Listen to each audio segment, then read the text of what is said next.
تو آج یہ بیانیہ نواز شریف کا یا پیپلز پارٹی کا بک سکتا تھا کہ جی ہم نے آ کے آپ کا گن صاف کیا اور ہم نے دودھ اور شہد کی یہ نہریں بہا دی, بجلی کے ریٹ کم کر دیا, آٹا کم کر دیا, گیس کم کر دی, جو کہ آج کل کابینہ پھر غور کر رہی ہے, جو میں متنبع پچھلے پروگرام میں کر رہا تھا مسلسل. اور میں نے پچھلے پروگرام میں ایک بات یہ بھی کہی تھی کہ یہ جو جج صاحب نے لاہور اسلام آباد ہائی کورٹ کے ریمارکس دیے ہیں یہ فیصلے میں نظر نہیں آئیں گے. بدھ کو میں نے کہا تھا جس دن انہوں نے ریمارکس دیے تھے, اور ہفتے کو فیصلہ آیا, کوئی ایک فکرہ فیصلے میں موجود نہیں ہے. تو وہ خود بھی ان سیاسی بیانات کی زد میں آ گئے جو سیاستدان دیتے ہیں, وہ ججوں نے بھی کہا کچھ بھی نہیں ہوگا. ٹھیک ہے جی ایاز صاحب. انجام تو مجھے نہیں پتا ہوگا, لیکن یہ کیا ہوگا, لیکن اتنا شور کیوں ہے مجھے یہ سمجھ نہیں آ رہی کہ بھئی ایک طرف آپ کہتے تھے ہماری لڑائی عمران خان کے ساتھ اور گورنمنٹ کے ساتھ نہیں ہے, بالکل نہیں ہے, کہیں اور آپ اٹیک کر رہے تھے, اور اب جب مقدمے ہوئے ہیں تو آپ کہتے ہیں جی حکومت اور وزیروں کی ٹانگیں کانپ رہی ہیں. ایک بات تو مجھے یہ سمجھ نہیں آ رہی, 3 بار کے آپ پرائم منسٹر ہیں, پاکستان کے 3 دفعہ پرائم منسٹر رہے ہوئے ہیں, اور لنڈن میں کھڑے ہو کے آپ بتا رہے ہیں ریورس انجینئرنگ کر کے ہم نے یہ میزائل بنا لیا. یار آپ پرائم منسٹر تھے اس ملک کے, کوئی میکینک تو نہیں تھے جو اس طرح کی آپ باتیں انٹرنیشنلی آپ لوگوں کو پہنچا رہے ہیں. پھر وہ کہتے ہیں کہ جی وہ جو تقریر ہمارا ایک یہ بھی ایک point of view P M L N کی طرف سے آیا کہ کیونکہ وہ تو ایک بند کمرے کا اجلاس تھا, اس حوالے سے مقدمات بنتے نہیں, جو مرضی کہہ دیا جائے. آپ خود اہتمام کرتے ہیں, پوری دنیا کو آپ تقریر سنواتے ہیں, اور اس کے بعد آپ یہ موقف لیتے ہیں کہ جی وہ اس کا چونکہ بند کمرے کا اجلاس تھا, ہمارا اپنا اجلاس تھا اس پہ. یہ عجیب طرح کی کنفیوژن پھیلانے کی کوشش کی جا رہی ہے. مقدمات جب آپ نے فیصلہ کر لیا کہ جی ہم نے فل آؤٹ اٹیک پہ جانا ہے, آپ دیکھیں نا پیپلز پارٹی کی طرف سے بھی اس وہ جو بیانیہ ہے اس کی پذیرائی نہیں ہو رہی. وہ تھوڑا سا مجھے پیچھے ہٹتی بھی نظر آ رہی پیپلز پارٹی, کیونکہ جو راستہ آپ نے چن لیا ہے اس میں مقدمات بھی آئیں گے اور مشکلات بھی آئیں گی. اب آپ کو کھڑے ہو کے اور ان کا سامنا کرنا چاہیے, اور وہاں سے لنڈن سے یہ نہیں کہنا چاہیے کہ میں نے فیصلہ کر لیا سڑکوں پہ آنے کا, قوم آ جائے سڑکوں پہ. آپ پہلے خود یہاں تشریف لے آئیں, سڑک پہ آئیں, لوگوں کو لیڈ کریں, اور اس کے بعد لوگوں سے کہیں کہ وہ سڑکوں پہ آئیں. جی بریگیڈیئر صاحب. آئی تھنک ایاز صاحب کی بات بالکل ٹھیک اور وزن بھی ہے. آپ لنڈن میں بیٹھے ہوئے ہیں, آپ کے اوپر کرپشن کے الزام ہے, آپ ایک کیس میں مجرم ہیں, اربوں بلین آف ڈالرز کے آپ نے کرپشن کی ہے, آپ اس کی صفائی نہیں دے سکے ہیں, آپ نے قطری لیٹر لا کے دیا. آپ کس فیز کے ساتھ اپنے عوام کو انسٹیگیٹ کر رہے ہیں کہ آپ حکومت کی طرف سڑک پر آ جائیں, بات کریں, لڑائی جھگڑا کریں, جب آپ کے اپنے بچے, آپ کی اپنی بیٹیاں, آپ کے اپنے سمدھی سارے آپ ان کو باہر لے گئے ہیں. تو کیا جسٹیفیکیشن ہے یہ بات کرنے کے لیے؟ اور اس کے بعد اگر آپ نے وہ تقریر کریں, پورا دنیا کے انٹرنیشنل میڈیا اس کو سن رہا ہے, جو انہوں نے اپنی فوج کے بارے میں, اداروں کے بارے میں باتیں کی ہیں. آج یہ ایک 3 سال کے پرائم منسٹر 3 دفعہ کے جو ہوں ایسی بات کر سکتے ہیں, اور کیا سوچ کے کی ہے؟ بالکل بات صحیح, کروز میزائل کی آپ کیوں بات کر رہے ہیں؟ What clarity you want to take it? It's a national security کے ایشو کو پلیز, آپ نے ایک اوتھ لیا ہوا ہے, آج سب نے اوتھ لیا ہوا ہے جو پبلک آفس ہولڈ کرتے ہیں, دے ڈونٹ ہیو ٹو ڈیولج کوئی انفارمیشن نہیں, لیکن اس کی ریپرکیشن تو دیکھیں. انڈیا میں کتنے شادانے بارے ہیں, میں آئی گو چور کے ہمارے پینل کے باقی لوگ بھی شاید جاتے ہیں, اور وہ کیا باتیں کر رہے ہیں, کس طریقے سے اچھال رہے ہیں. ایک تو یہ بات ہے, نیشنل سیکورٹی کے ایشو پر آپ نہیں کریں. انڈیا میں کبھی را یا کبھی انڈین گورنمنٹ کے بارے میں آپ دیکھیں ہوں گے چینل کبھی بات کرتا ہے, دے کانٹ ڈیئر آرمی کے بارے میں بات نہیں کرتے, جبکہ ان کی آرمی کو کتنی مار پڑی ہے, کشمیر میں کیا کچھ کر رہے ہیں, کیا انہوں نے کبھی ذکر کیا؟ یہاں روز سیکریفائس ہو رہے ہیں, روز شہید ہو رہے ہیں, ابھی پیچھے شہید ہو رہے ہیں, اور ہم فوج کو رگڑ رہے ہیں. الیکشن گزرے 3 سال ہو گئے, آپ بات کریں عوام کی بھلائی کے لیے, عوام کی صحت کے لیے, عوام کی ان چیزوں کے لیے. اس کا ذکر کر میں بات کرتا ہوں. سیکنڈ دیکھیں, Peoples Party will never support them, یہ میرا ورڈ یاد رکھیں. اس لیے ان کی گمو پروونس میں they are running a government, are they میٹ کو اپنی حکومت کو خراب کر لیں اور یہاں پر ختم کریں, الیکشن کی بات کریں, ظاہر کی بات کریں, جو they will never do it. I think یہ چیزوں کو ہمیں خیال کرنا چاہیے. پاکستان کے بارے میں, قومی اداروں کے بارے میں بات مت کریں, باقی اب جو کرنے چاہتے ضرور کریں. جی فیصل صاحب. دیکھیں, ایک تو پاکستان ایک ایسا ملک ہے کہ جو غداروں میں جو بڑا جو ہے خود کفیل ہے. تو پاکستان کے تو ہر صوبے میں اور کم و بیش ہر شہر میں غدار پائے جاتے تھے, لیکن پنجاب جو ایک ایسا صوبہ تھا جہاں غدار نہیں تھے، اس سے پنجاب کے اندر جو ہے نا ایک احساس محرومی بھی تھا. تو نواز شریف کو غدار ڈکلیئر کرنے کے بعد، بغاوت کے مقدمے بننے کے بعد جو ہے تو یہ پنجاب کا ایک احساس محرومی بھی جو ہے ختم ہو گیا. اور پنجاب پہ جو الزام لگتا تھا یہی پورے پاکستان میں جو لوگوں کو غداری کے سرٹیفکیٹ بانٹتا ہے، تو اس پہ یہ دھبا تھا، وہ دھبا بھی جو ہے وہ پنجاب سے دھل گیا. پنجاب کے پاس بھی جو ہے ماشاءاللہ سے ایک جو ہے غدار آ گیا ہے. لیکن ایسا محسوس ہوتا ہے کہ کچھ پس پردہ قوتیں ہیں جو پوری شدت کے ساتھ جو ہے وہ نواز شریف کو جو ہے وہ ہیرو بنانے کے لیے جو ہے وہ کام کر رہی ہیں. کہ پاکستان کی تاریخ تو یہی بتاتی ہے کہ جس کو غدار ڈکلیئر کیا گیا، ڈکلیئر کرنے کی کوشش کی گئی، وہ تاریخ میں جو ہے وہ ہیرو ہی بنا. کبھی تاریخ نے اس کو جو ہے وہ غدار نہیں تسلیم کیا ہے، قرار دیا. تو ایسا محسوس ہوتا ہے کہ بعض قوتیں ہیں جو متحرک ہو گئی. نواز شریف بھی جس طرح کے بیانات دے رہے ہیں، جو نواز شریف کا جو طرز سیاست ہے اس میں اتنی ان میں ہمت نہیں ان کی. آپ پوری سیاست کا اگر آپ تجزیہ کریں تو ایسا محسوس ہوتا ہے کہ کچھ قوتیں ہیں جو ان سے یہ جو ہے یہ سارے یہ کام کروا رہی ہیں. لیکن آپ پھر وہی بات دیکھیں، پوری کی پوری اپوزیشن اور خاص طور پہ مسلم لیگ نون آج بھی جتنی جو جدوجہد کر رہی ہے، جتنی جنگ لڑ رہی ہے، وہ اپنی ذات کے لیے اور اپنے خاندان کی لڑ رہی ہے. آج بھی ان کی جدوجہد میں جو ہے جو حکومت کی طرف سے جو تباہی مچی ہوئی ہے، اس کے جو ہے آپ کو ان کی تحریک میں اس کی جھلک جو ہے وہ ہمیں جو ہے وہ نظر نہیں آئے گی. یہی اپوزیشن جو ہے وہ حکومت کے لیے سب سے طاقتور بنی ہوئی ہے. تو ایک اپوزیشن کی بھی ایک خوش قسمتی کہہ لیں کہ حکومت کے پاس اتنا فہم نہیں ہے کہ اس کو ان سے ڈیل کیسے کرنا ہے. اب حکومت اپنی غلطیوں سے اور اس طرح کے سیاسی ہتھ کنڈے، روایتی پاکستانی کلچر کے تحت جن کو روایتی ہتھ کنڈے کہا جاتا ہے، وہ استعمال کر کے وہ اپوزیشن کو جو ہے وہ دوبارہ سے جو ہے وہ ایک ہیرو بنا کے جو ہے وہ کھڑا کر رہی ہے. تو یہ سب کچھ جو بھی ہو رہا ہے یہ سیاسی فیصلے ہیں جو وقت ثابت کرے گا یہ فیصلے جو ہیں وہ غلط ہیں. ان کے کبھی وہ نتائج جو لوگ حاصل کرنا چاہتے ہیں نتائج حاصل نہیں کر پائیں گے. تو فہم کا مظاہرہ کریں، سمجھ کا مظاہرہ کریں. نواز شریف کے ساتھ جس طرح ڈیل کرنا چاہیے اس طرح ڈیل کریں. ہم اس طرح ڈیل نہیں کر رہے، اس کے اثرات جو ہیں وہ اچھے نہیں آئیں گے. ٹھیک ہے جی لطیف چودھری صاحب. میں تو اس بارے میں جو سوال آپ کا کہ مقدمات کا کیا انجام ہوگا، تو وہ مجھے ایک بڑی معروف غزل ہے، اس کا پہلا شعر یاد آ رہا ہے. میڈم نور جہاں نے شاید گایا اس کو کہ دل کے افسانے نگاہوں کی زباں تک پہنچے، اب دیکھیں دل کے افسانے نگاہوں کی دل کے افسانے نگاہوں کی زبان تک پہنچے، بات چل نکلی ہے اب دیکھیں کہاں تک پہنچے.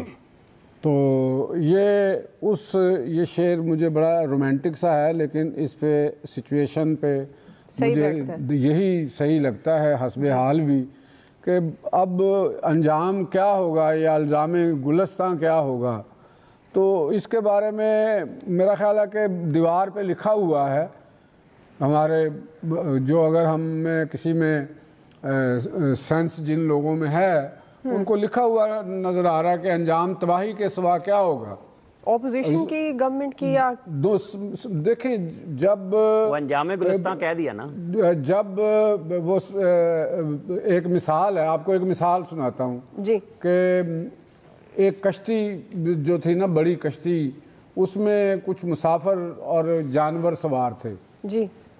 تو ایک صاحب بڑی دور سے بھاگتا ہوا آیا، شام کا ٹائم تھا، تو اس نے کہا کہ میرے لیے بھی اس میں جگہ بنا دو. تو انہوں نے کہا جی اس میں جگہ نہیں ہے. ٹھیک. تو اس نے بڑی منتیں کی کہ یار رات ہو جائے گی، یہاں جنگلی جانور مجھے کھا جائیں گے، تو میرے برائے مہربانی میں سے کونے میں جگہ دے دی. ٹھیک. وہ جب کشتی کے اندر گیا تو اس نے وہاں پہ ماحول دیکھا کہ اندر جانور ہیں، بندے ہیں. اس نے کہا کہ جی مجھے اتار دیں یہیں جی فوری. وہ سارے حیران ہوئے کہ یہ کیا مسئلہ ہے. اس نے کہا کہ اس کشتی نے پار نہیں جانا، اس نے ڈوبنا ہی ڈوبنا ہے. تو وہ بڑے پریشان ہو گئے، چلے اتر جاؤ. وہ اتر گئے، راستے میں وہی ہوا، وہ کشتی ڈوب گئی. اور کچھ لوگ بچ نکلے. انہوں نے اس بندے کو ولی سمجھا. اس نے کہا میں کوئی ولی یا اللہ والا نہیں ہوں، میں نے جب جائزہ لیا کہ ایک کشتی میں ایک اونٹ کو بٹھایا ہوا ہے، ٹھیک، اس کے ساتھ ایک بندر بیٹھا ہوا ہے، اس کے ساتھ ایک لنگڑا بیٹھا ہوا ہے. ٹھیک. تو مجھے سمجھ آ گئی کہ جو بندہ کوئی اس میں نقص ہو